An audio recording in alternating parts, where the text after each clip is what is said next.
Welcome to episode 26 of the Latter-day Saint Geeks podcast. I'm Spencer, and TJ and I are back for our final installment of the Second Doctor discussions.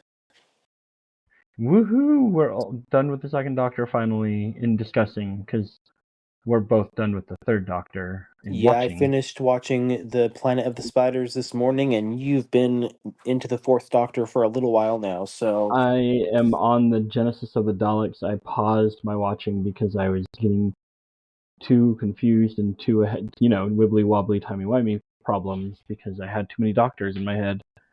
It sounds like a weird riddle. Yeah. Now But, that we're finishing up the Second Doctor, we can record about the Third Doctor, and then we can watch the Fourth Doctor. It will take me forever to get through the Fourth Doctor, and even if we do split the Fourth Doctor in any way, shape, or form, That's take a still while. multiple seasons either way. Yep. And we'll see what we can get through anyway. But I'm happy that we can get through the Second Doctor, and at least 2 done, and however And then many we've to got... go. I'm lost count. I don't even know right now. So, anyway, moving on. So, You want to go ahead and give your recommendation for this week? sounds good. So I know I recommended the Percy Jackson series a while back, in reference to the Lightning Thief book and the Disney Plus series, but I am currently on the 4th book of the series, and really I just want to recommend the book series in general. I've been getting the books on Audible, and I think I mentioned this last time I talked about Percy Jackson, that I took a classic civilization class in college, and it's the one class at BYU that I failed, and because it just went over all this Greek stuff went over my head. But Percy Jackson's done a good job of, like, I'd be curious to read some of these myths again and understand the source material better, because of what's going on in the Percy Jackson series. So I think that's a sign of good writing. No, I totally think that's a great sign of good writing. My son loves the Percy Jackson series. I have unfortunately only read books 1 and 2. I started 3. I've tried a couple times, and I don't know what it is about 3. I just couldn't get through it, but it is something that I do intend to finish one of these days. I have an ever-growing to-be-read pile. But yeah, I do like Percy Jackson. I did enjoy the Percy Jackson first season on Disney Plus. I thought they did a really excellent job with that show. I hope they're So able to very get pleased with through. it. I don't know how far they intend to go, because the Percy Jackson universe has like all these different offshoots with the Norse gods and Yep. the Roman variants of the Greek gods and everything. So I don't know how far they intend to go, but I mean, I'm looking forward to it. And I mean, I've got my Audible credits right now. I'm gonna at least finish off the first series of Percy Jackson books, because I'm only one book away, and then we'll see what happens. Yeah. No, I totally can understand that. I hope they at least make Yeah, the series into the 5 books, but I know that's what I'm hoping is at least they'll get the 5-book series of the original Percy Jackson and the Olympians all the way through. I'm a little nervous that they won't, and they'll leave the story partway through, but I mean, Yeah, you never such know. is television. Yes, it is very much so. That is the way it goes sometimes, especially if they keep filming it like a year and a half in between. Then Percy Jackson's going to be like 25 by the time they're done. The actor. Well, and the 3rd book is like, the first 2 books take place in the summer. The minor spoiler, I suppose, the 3rd book takes place in the winter, so it's like we got 12 months in Not a spoiler between. for me. I've gotten that All far in right. it. Well, could be a spoiler for someone else though. In a book that's like more than a decade old. Yeah. That's true. You should not listen to us if you're scared of spoilers very No, much. don't listen to that stuff. You're scared of spoilers No. on anything. But no, because there's like a 12-month gap between the first 2 books, and then I think there's just a 6-month gap between the second and third book. So even more to your point, that if they take too long filming, the kids are going to grow up way too fast. Yep. Well, I mean, it is book three, and I looked it up. It was released 17 years ago, over 17 years ago. So yes, I'm sorry if you had a spoiler. That's pretty old. You're too late. Not as old as what we're going to discuss later, but let's go with your No, recommendation first before we go to the second Doctor. my recommendation. I'm actually recommending an app. It is called Seven Little Words. It's a nerdy, geeky app. For me, I love it because it's just a word game where it gives you a clue and then it gives you a bunch of little tiles of letters and then you have to put them in the right spot in the right order to make the different words that it's hinting at. There's a company called, I think it's called Blue Ox, and they got like 3 different games that I really do like that are all word based. Just a nice little nerdy wordy thing for myself. So it's something that I rediscovered this past week, and I thought, well, I need to recommend something, and I don't always have to recommend another TV show or such. So that's what I'm going to go with today. Wibbly wobbly, nerdy wordy. Nerdy wordy. I thought it was a great That was thing great. to have in there. I have no problem talking about myself as a word nerd. So moving on, let's go to someone who is definitely a nerd in different aspects. Maybe not the Doctor. He's probably not a nerd. This I Doctor's don't not a know. nerd. He's There's definitely a different word dorky, for but him. that's a different story. Yes. I was going to go with hobo, the cosmic hobo terminology that people have used for him. Yeah, he's been referred to as the cosmic hobo, and I'm not always sure what they mean by that, but I mean, he's definitely got the energy of he's either a genius or an idiot, which I mean, we see a lot with David Tennant and Matt Smith that they're either brilliant or idiotic. There's like no in between. I mean, I think the second Doctor comes off as someone who is kind of like a vagabond going around place to place, more less from a let's study it type idea as the first Doctor, and more of a I have nowhere else to go, so I'm just going to go here next kind of type personality. And I think Patrick Troughton did I don't even know if I say that right. I always think I do, but I've heard Troughton. I think he did a really good job of portraying the second Doctor. He's one of my favorites. Not everybody loves him, but I really do because he's just quirky, and I love the fun quirkiness that he portrays.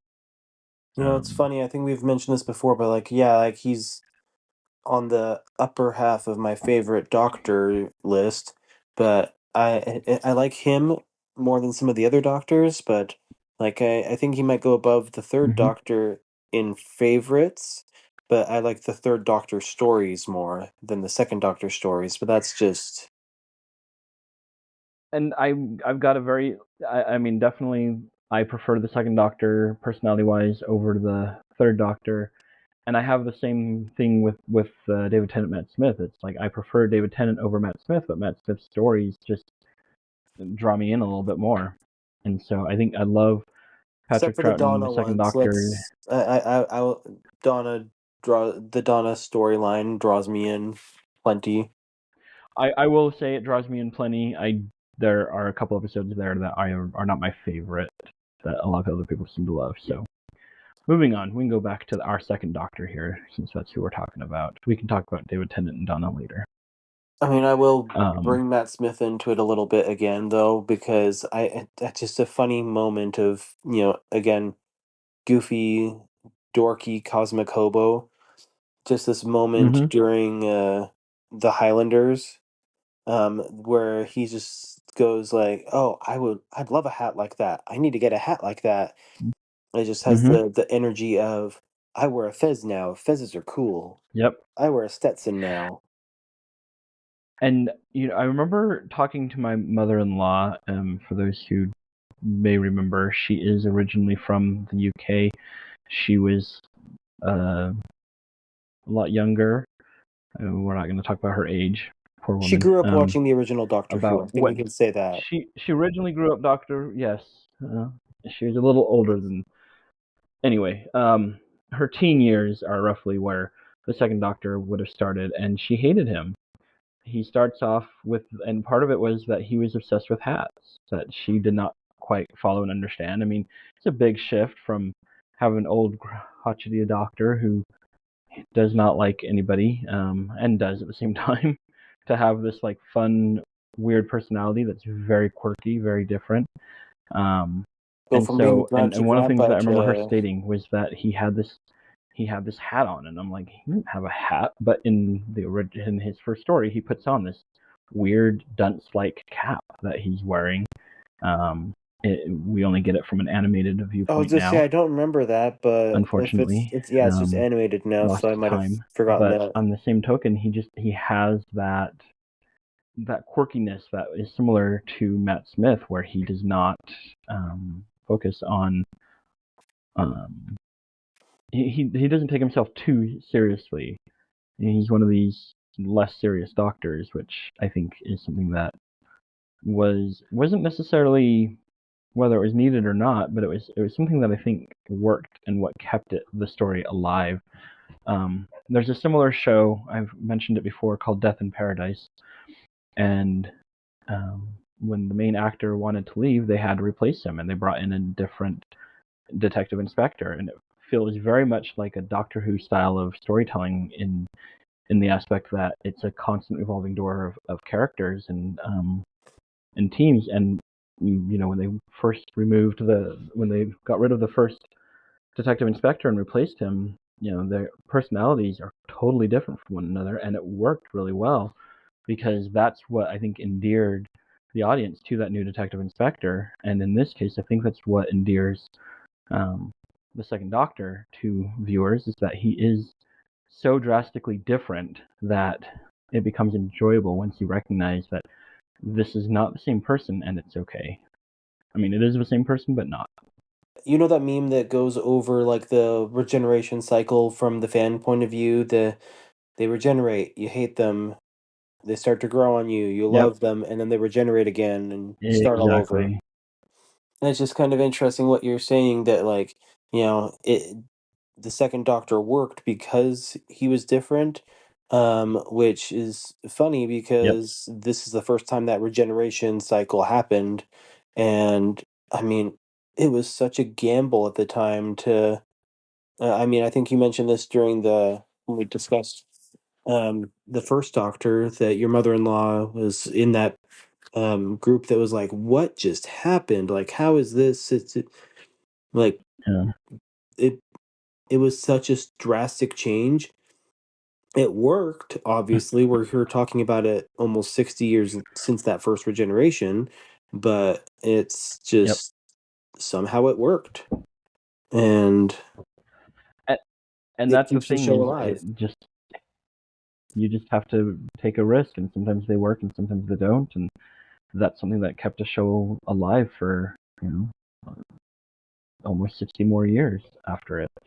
I mean, not perfectly alive, but again, it is something that did keep that show going, I mean, but even and then, that it's was, I like think, a you very good say thing. not perfectly alive, but even when the show was canceled, it grew with like audio Oh, it stories and had its stuff. fans. So it Oh yeah, still, like you said, they tried things to keep it alive even after it was canceled, and it's what kept Doctor Who alive. I mean, if they had stopped doing the audio stuff, I don't know that the ninth Doctor would have happened necessarily on TV. yeah. I remember I went to my grandmother's funeral, and I had a cousin there who I hadn't really known very well. I only met him, I think, one other time, and he was a big Doctor Who fan. And back then, you only had 8 doctors when he and I were talking about it.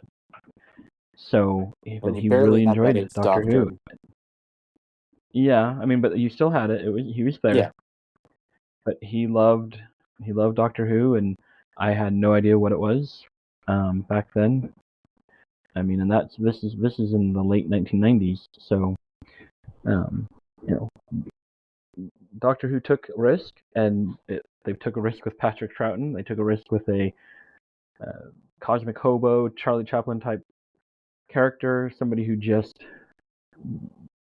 was constantly having fun in his own way, and yet had I his think that moments worked. where he just had that like grandfatherly but like gentle feel, like in the Tomb of the Hmm. Cybermen. I know neither of us really cared as much as as popular as it is. Neither of us had Tomb of the Hmm. Cybermen as our favorite, but there's a moment where he's talking to Victoria, who neither of us really cared for either, and Yep. he's just like, has this, shares all this wisdom and comfort with her, that despite being the bumbling cosmic hobo, he knew exactly what to say to comfort this woman who, or this girl who had lost everything.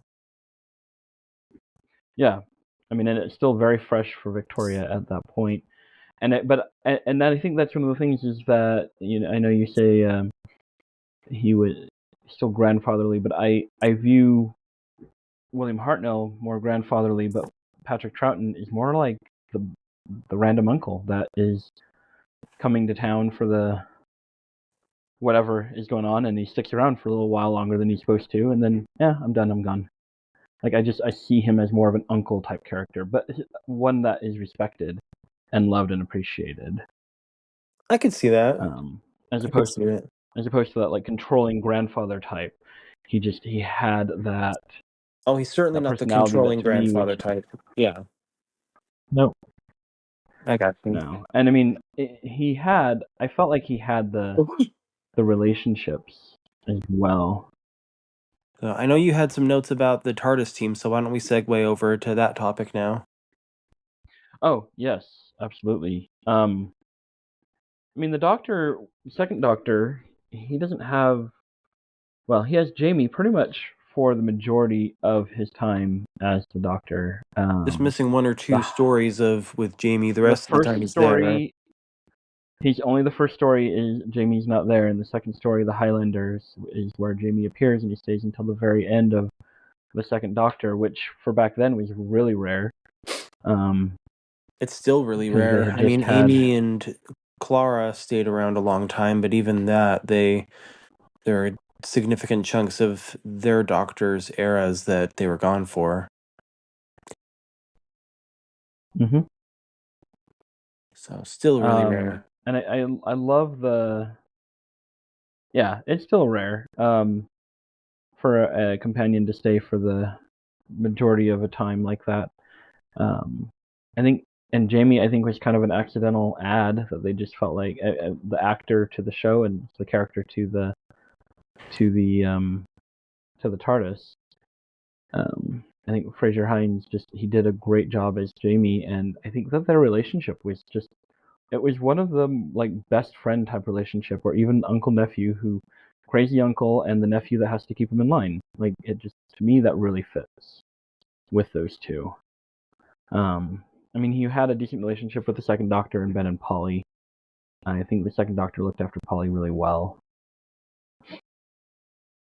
We already discussed Ben's issues, so we don't need to dig back into that. But I do love, though, and Right. again, without delving too much into the companions because we've already discussed them, but Zoe just being able to show up the second Doctor. There's just such a wide, I guess, there's just such a wide Oh range yeah. of dynamics in the TARDIS team during the second Doctor, instead of, Hmm. you know, Susan and Vicky and Dodo and whoever. Oh, and um, Barbara, of Steven course. and That just Ian. that. Well, no, I'm just thinking of the screamers. Like, yeah, the second Doctor had Yeah. Victoria Oh as a yeah. screamer, but she was like the only one. Instead of, there was always like the resident screamer. When Susan left, it was Yep. Vicky. When Vicky left, it was Dodo. Yep. It just, we could have more developed, fleshed out, dynamic female characters because it worked with the second Doctor. Well, and I think with the second Doctor, one of the things that makes it his final season especially so awesome in my mind is you've got Jamie, who's really out of place. I mean, he's from mid 18th century Scottish Highlands. You've got Zoe, who's from some future year, at least future to them. I don't remember if it's future to us or not. I I never think know she's because I'm from like, like 20 when was that supposed to take 2040 place? something. So Yeah, I she's think near something like future for that. us. Um, she's still kind of near future. But still future. I mean, in my mind, I'll just switch the second and third number, make her 2400.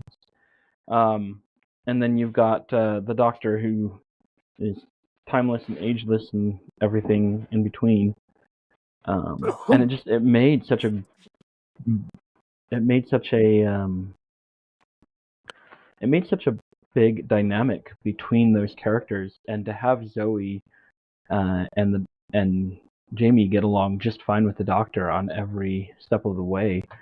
I think that made it makes those characters makes that time for the second Doctor so much more interesting and more enjoyable because he has such a vast.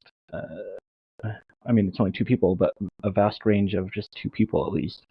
There's other places that could have been better, but from history to future to having one of each, I thought that was kind of a cool thing. Yeah. Well, and you said they got along and everything, but they also challenged each other in their own ways too, which I think is Yep. great that they can get along, challenge each other, and be so different. Because, I mean, Zoe and the Doctor are so intellectual, and Jamie's just like so just straightforward and like underthinking or certainly not overthinking the problems, and sometimes that's exactly what was needed. Yeah, I mean, with Zoe and the Second Doctor, I think that's one of the cool things in that dynamic with the Second Doctor. You've got this character who is being mentally challenged by someone, and Zoe's kind of the first one that mentally does it on a complete intellectual basis. You get kind of the Fourth Doctor with the two Romanas that can do that, but then you've got like other other companions who really challenge the Doctor and his mentality or her mentality, but since given who we're referring to, their mentality, whatever. You've got Male Sarah Jane with the pronouns Third fit Doctor, today. which we'll talk about later, of course. And yes, with this selection, and you've got Donna in 10, and a little bit with Mel in 7. But Zoe kind of is the first one that really will challenge the Doctor in any way, shape, or form, really. Ian kind of did back at the beginning, but But also, having Ian somebody was else kind of just step in up and denial, prove so it that. was just different there too. Yep, yep. Nobody else, at least none of the other ones, were in as much denial. Zoe was able to stand up, and the Doctor had to listen. Like that was the thing that was really kind of cool. And also he nurtured her ability to learn and to keep it going. Yeah, he recognized it as such a strength for her and, wanted to keep developing that for her sake. Yeah. And I think that part of that is, I think, the Doctor himself. That's what makes the second Doctor that nurturing uncle, where he's there and he sees something and he's just going to push it the right way to try and get that person to go and do what they need to do. I mean, he does have his crappy share of stories, but he also he cared about the people that were with him. He cared enough to let Victoria go because she was unhappy, and as viewers, you and I were unhappy. Yeah, Um, that's for sure. but I mean, he cared enough to let her go, and it hurt Jamie, but it was good for Victoria, and I think that was the good. And it hurt the Doctor, of course, but he wanted what was best for her, and he recognized this is currently what is best for Victoria. Ben and Polly, they were done. They had been through too much. They were just done. He lets them go. Well, and they He's had not. kind of just wandered in I anyways, feel but like that's another story. there's a lot of wandering in back then. I mean, I they mean, were I just looking suppose for Jamie him, just though. wandered I in mean, they wandered too. in at least with good purpose. Yeah, Jamie more followed them in, I thought. that's true. He didn't wander Victoria in was so kind of much the as, yeah. Victoria was like Vicky, where she had nothing Yeah, I left, mean, and they took her along with them because she had nothing left. exactly. And I mean, I think that was, that's what made it unfair for Victoria because she was stuck. And that's the only, like, for me, not only, but that is a redeeming quality for her, is that she was kind of stuck. But the Doctor did his best to make it good for her. Of course, she leaves the Daleks and meets the Cybermen. Come on, like that. Who doesn't want to do that? Right. Um, but then you got Zoe, who's just like, I'm going with you because she's curious, and that is what made her character so interesting. Is that she was intelligent enough to recognize something different about the Doctor, enough different about the Doctor and Jamie to just be like, hey, I'm going with you. I don't care. I'm sure that whatever you're going to see is much more interesting than what I'm living right now. I mean, let's be honest, the 21st century is kind of mundane. So, Right now, yeah. If she really is from the 2040 area, then yeah, we're only I like mean, she's 20-ish already years off. past COVID. Yeah. I mean, we've already survived the Dr. Ganger dictator. So, Yeah. Lots of other things that have happened that we didn't know about. So yep, history is, wibbly wobbly. wibbly wobbly. Well, Um, speaking of history, unless there's somewhere else you want to go, I was kind of that we hmm, finish off a little bit with. There's a lot of firsts that come with the second Doctor that right. carry on to the present day. Um, Yeah. the first Sure. of which is like the villains that he faces. There's a number of villains he faces that carry on. And we already discussed some of those villains last time, but there's a number of villains that Yeah. recur at least a couple times till the present day. The Great Intelligence we discussed last time came back in the 11th Doctor Yep. era. The Macra, which I had totally forgotten about, came back in the 10th Doctor story. Gridlock, I think is what it's called. Yeah. Gridlock. Deadlock. Deadlock. I think it's Gridlock. I thought it Gridlock, was deadlock. but One of us wrote deadlock, so it could be gridlock, but I don't know. But I'm gonna look it up. Somebody's gonna be sitting there like, "What are you talking about? You know which one it is." But I'm looking it up it's really okay. quickly. But It then, is yeah, of course, we got called. the Oh, Ice that's the wrong one. Warriors, and Gridlock. there we go. I was right the first time. But yeah, You were right. I was wrong. thank you. And then we got the I'm just Ice looking at what I was Warriors, reading, so I'm like, and oh wait. yeah, Yep. but yeah, the Ice The Warriors, Ice Warriors. and That's another good one. I mean, we had the War Chief who didn't appear again necessarily, but the Time Lords did, and this is the first time that they were Yep. mentioned as the Time Lords. So that was a big change. And I believe they mentioned Gallifrey as well, or maybe it wasn't named as Gallifrey at the time, but still we got Time Lord. So that's great. We That was got a big Time Lord, thing. and we got their we got to their planet, if I remember Yeah. correctly, at the very end of that. I'm Yeah. pretty sure um they're in his planet, but they don't. I don't know if they named the planet. Um, yeah, I don't think they name it, or at least they're in like a space station or something Yeah. that is controlled by Time Lords. But again, I'm not 100% sure. That's a story that I'd Yeah, I mean, rewatch. you got a lot Yeah. of villains, and it's 10 episodes long, and it's one of the longer stories. But I thought it was one of the much better stories anyway. And I Yeah. think it's a great, just like full circle for Patrick Troughton. But then we've also got the first use of the Doctor as John Smith, which was I thought was funny. Was Yep. Jamie's quick thinking. Was it yeah, in The Yeah. Wheel in Space when they first the same story that they first meet Zoe, and then he's been John Smith every so often, repeatedly over the next almost 60 years still. So anytime he needs a Yeah, I pseudonym, mean, it's if I Dr. remember, like, Smith. he looks at something. I think Jimmy looks at something and it has John, and then something else had Smith on it. I can't remember exact, but I want to say that's what it was, and he said that's what his name is. And I think It, it's funny how things like that come from a different character, but it's still what remains with the Doctor. yeah. It's like he takes his companions with him still, even after they're long gone. And then we got the first use of the sonic screwdriver. And it Being used actually, as a screwdriver, yeah, by the way. it actually drove screws. This could be a little more sonic, you know? So it was definitely not what the modern doctors have used it Not the as. screwdriver. Oh, that's why the War Doctor refers to them as building a cabinet with it. He's But not yeah, wrong. it is a different. Yeah, no.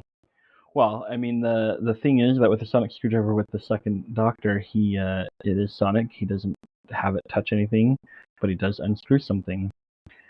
I mean, you also have the second Doctor. With one of his quirks was playing the recorder, which I thought was always a funny little thing for him. Oh, I was just writing about the three doctors, and I thought that was so funny that just like the whole time he's like, "Where's my recorder? Where's my recorder?" And we'll get to Yep. this in the third Doctor era, but it's just like, oh, the recorder is the way that we solve this problem, Mm-hmm. and defeat this enemy, and but still, just the recorder kept having to come back up. Yeah. I mean, we do kind of have to talk about the three Doctors. I can't. I haven't watched the five Doctors recently enough to be able to speak too much on it, and I haven't seen all of the two Doctors, which is from the Sixth Doctor era. But the three Doctors, it's such a watching it that close together. From it's the end of season 6 is the War Games. He's forced to regenerate. Season 7 starts with the third Doctor. He's in 7, 8, and 9, and the beginning of season 10, you've got the three Doctors, which brings back the second Doctor, and mostly it's just the second and third Doctor, and then out of nowhere, well, not out of nowhere, but if another first that we failed to mention earlier was the first appearance of Lethbridge Stewart, Oh, that was Alistair on my list. I Brigadier. wasn't gonna forget about that. Oh, sorry. So okay, we haven't mentioned yet. Let me put it that way then. But yes, We it's haven't mentioned yet the Brigadier.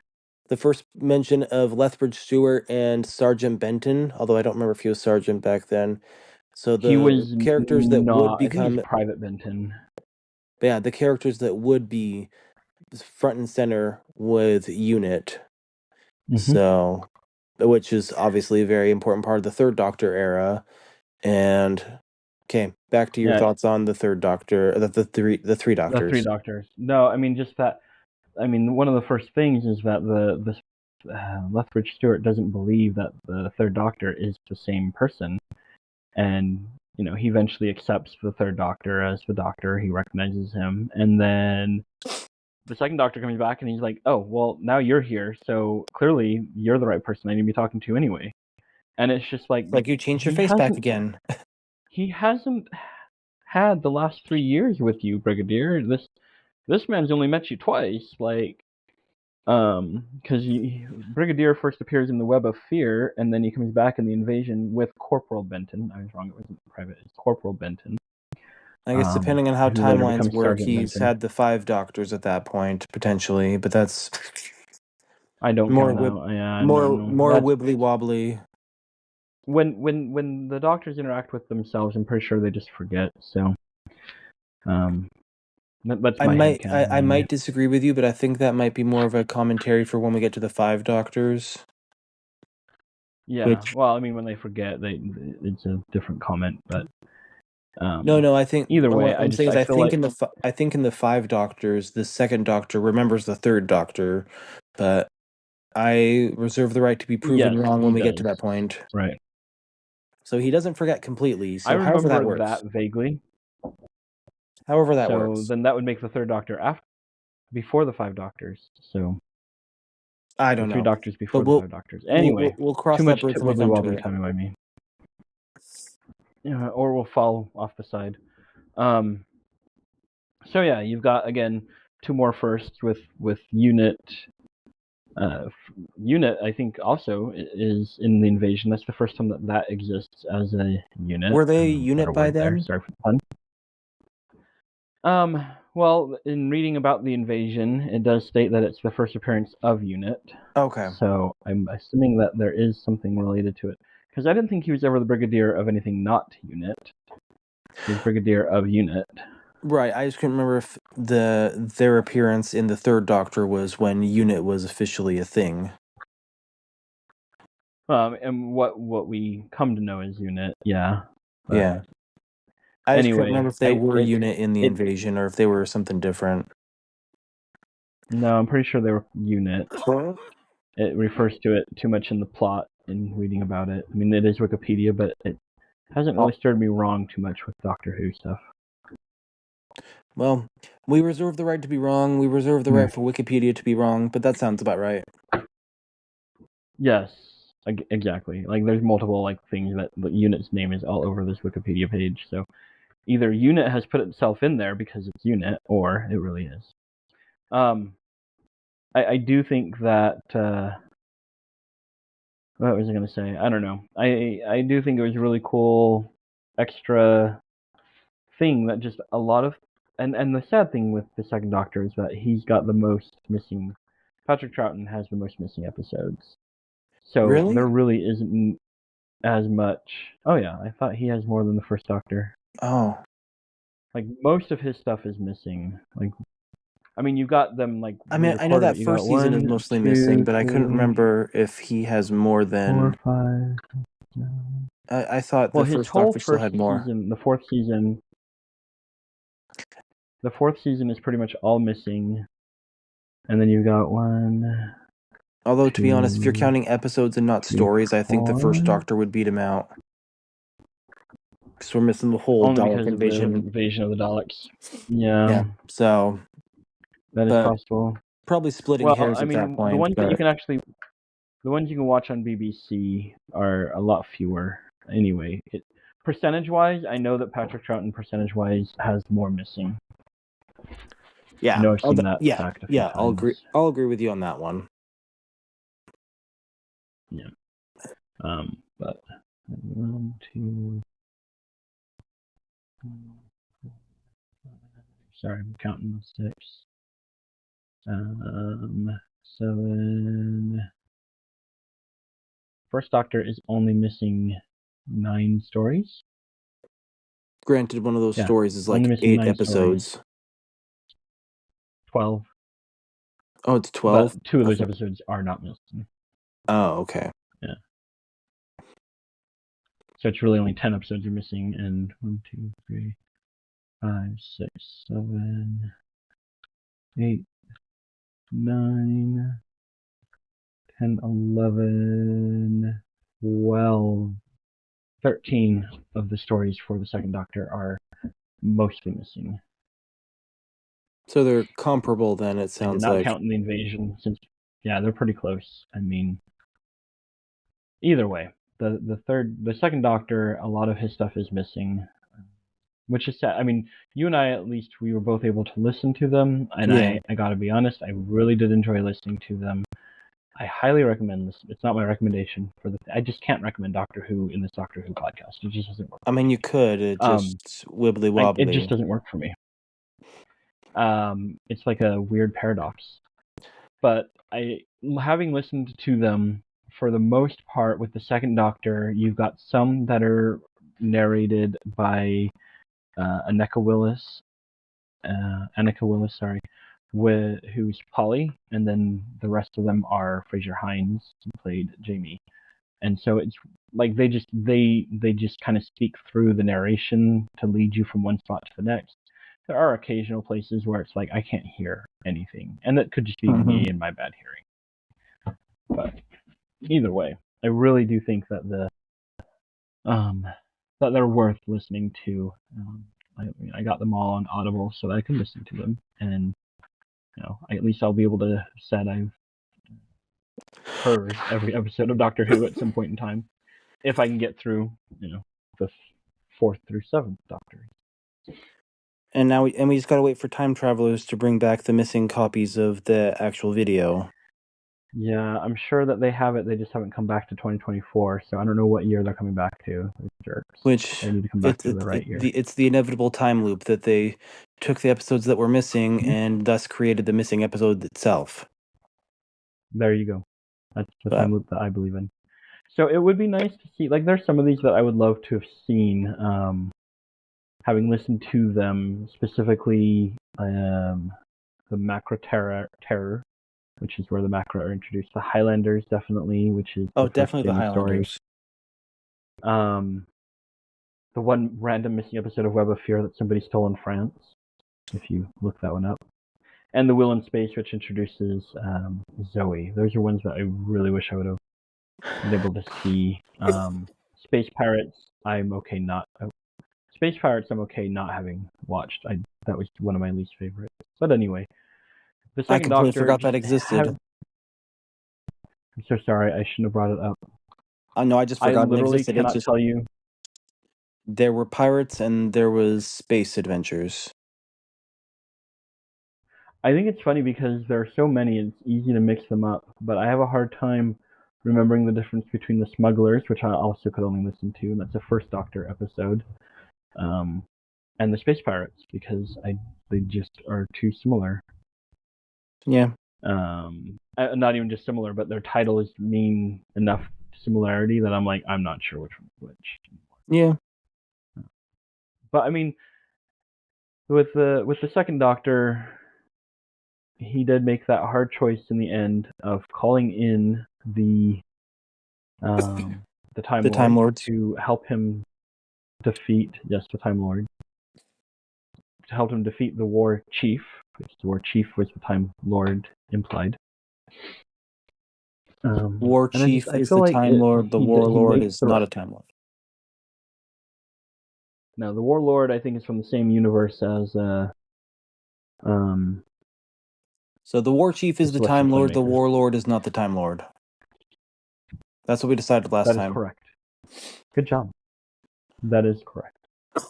And it was confusing, believe me, watching it.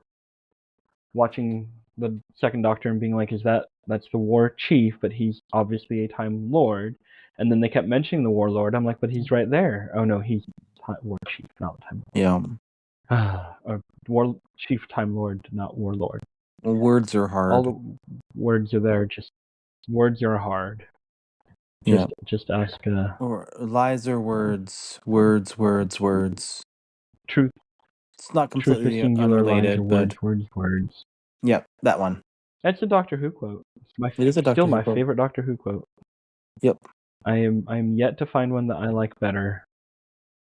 It's very applicable. I mean, other than Clara threatening to slap the Doctor so hard he regenerates. I mean, that was pretty epic. But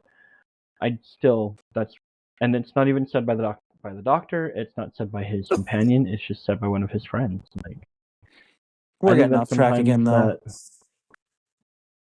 We are. We don't get off track. The second Doctor was awesome. He said some cool things. I can't think of any of them right now. He said something nice to Victoria that was inspirational, but I couldn't quote it. That's true. That is true.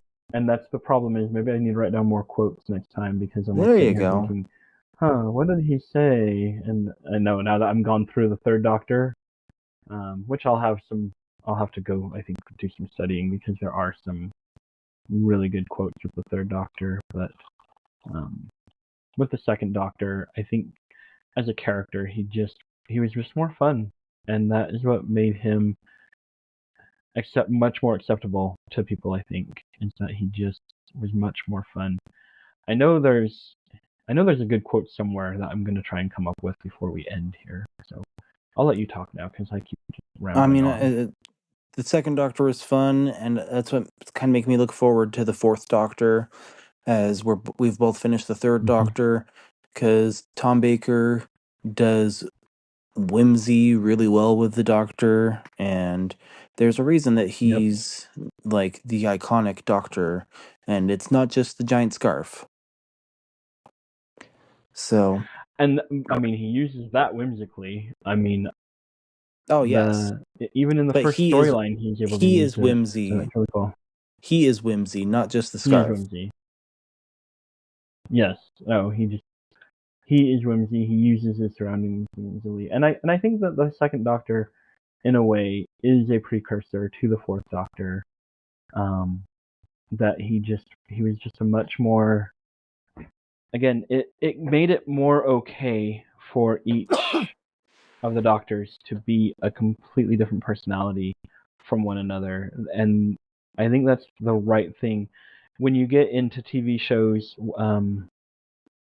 I don't know that I have a better example, unfortunately, but soap operas does it pretty much really often, where they'll replace an actor but the same character, and they'll try to portray them the same way that the previous actor did. And um, I'm trying to think if there's anything else besides the soap opera that I can try and point out, though, that I've seen a I mean, it's character. like when they cast Will Smith as the genie in the live action Aladdin. I was kind of worried that he was going to try to be Robin Williams, Yeah. and he was the Will Smith genie, which had it Hmm. was his own take on genie instead of trying to be Robin Williams. He was himself. He like took his own spin on it, which I could respect. I didn't want anyone else to be Robin Williams. No, and that's the right mindset right there, with um because I've heard that complaint about Emma Watson playing Belle, that she played her too much like the cartoon character, or other people with saying she played her too different, which I don't understand. I'm like, it's the same character, and it's somebody's interpretation of that character, and you have to respect them. That is that is how it is. That this is a character that this person's portraying. Let them portray it their way, wrong or right. There is no wrong or right in certain aspects. Mhm.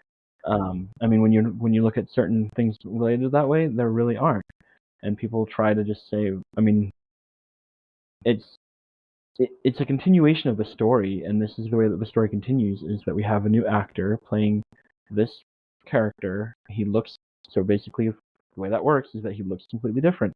He's basically died and been reincarnated with complete, well, with memories. I don't want to Yeah. say complete memory, and The only one that's that what was makes really the Doctor the Doctor. the only one that was really a problem was the way that Colin Baker's Doctor was written. But that might also Yep, just and be we'll his get to rainbow coat. him later. I blame the rainbow coat. I just That's the easiest thing to easy to blame. blame All the right, did you rainbow find your coat. quote you wanted to finish with? I did not. I'm kind of bummed. I That's okay. really there was something with the Doctor and oh, that's because I'm looking at the wrong season. There was something that the Doctor says to Zoe when they first meet. Well, I don't know if first meet, but before she's on the TARDIS officially. And I cannot remember what it was, but I do know that in the back of my mind, I'm remembering that. But nobody has that quote on IMDb research, so I would have to find something else. But Well, anyway. let's finish off with this question then. Um, Hmm. we've done two of the Doctors so far. I mean, we've watched the third, but we haven't discussed him yet. We've discussed the first two Doctors. I want to kind of start a ranking. It's like you put the first Uh, Doctor above the second, or the first above the second above the first. I that's mean. I like it though. I do like that question. And then each Doctor, we Um, can kind of slide them in where I they go. yeah, I personally I have to put the second Doctor above the first Doctor. I would rather travel with the fun uncle than travel with the curmudgeon grandpa. I'm not I talking about traveling cannot with them, say. but I'm I know. But I mean, I'm just looking at the story, because that's how I have to rank though. Because in my mind, I'm sitting there looking at this character and thinking, can I stand being with this character? Because it's watching it, you're being with the character, you're spending your time with them, right? And if I that's had to fair. choose, would I rather rewatch the second Doctor or rewatch the first Doctor? I would much rather rewatch the second Doctor, um, because as a character, he just was that much more fun for me. Um, Fair enough. Fair enough. So I feel like that for me. I don't think I can. I did find a different quote though, while I've been like stalling and talking here. But go ahead. I want you to answer now. So I put them really close together. Like I'm curious how it's going to play out if when we add the third Doctor and fourth Doctor in there into this ranking, because the first Doctor, I love his development. Like his change in personality is not because he regenerated. His change in personality is because he grew Mm-hmm. as a person. Um, Whereas the second Yeah. Doctor, I think he's as like he's great and I love him, but he's the more or less the same character throughout his seasons. He's consistent, which is great, but also and he's well written. Don't get me wrong, but the first Doctor grows a lot.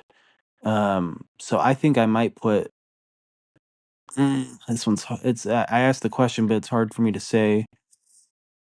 Um, No, I mean it is hard because again, you've got. my gut You're right. is You're actually saying the that is a big point for the first Doctor.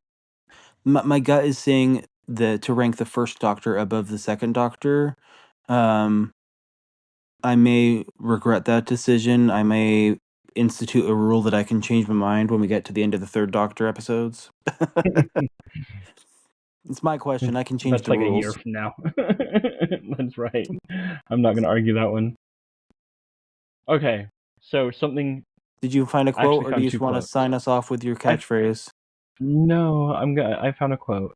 Oh, Okay. now I hold on. I'm on the wrong page. Okay. First of all, I found the quote. I found the quote about the Doctor using the alias John Smith. So this Doctor on the will in space says, "Can you give me your full name, please? James Robert McCrimmon, Jamie. Thank you, and your friend, the Doctor. I can't put that down.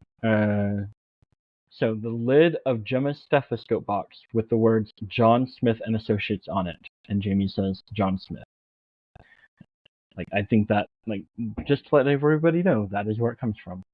But then the quote a couple episodes later in the next story, which is not one of my favorite, but I just found it because it was funny and it goes back to the Doctor being whimsical and fun. The Doctor says to Jamie, "An unintelligent enemy is far less dangerous than an intelligent one." Jamie. Jamie says, "Eh?" Doctor says, "Just act stupid. Do you think you can manage that?" "Oh, aye. It's easy." Wait a minute. So, Took yeah, him a the Doctor second. being fun and whimsical because he's been with Jamie so long. Jamie's been with him for so long. They know each other that well and get away with it. But I can gladly sign us off unless you've got any other last second Doctor comment to make. Nope, I'm ready to go to bed. Yeah, it sounds like a plan. Well, alien abductions are involuntary, but probings are scheduled.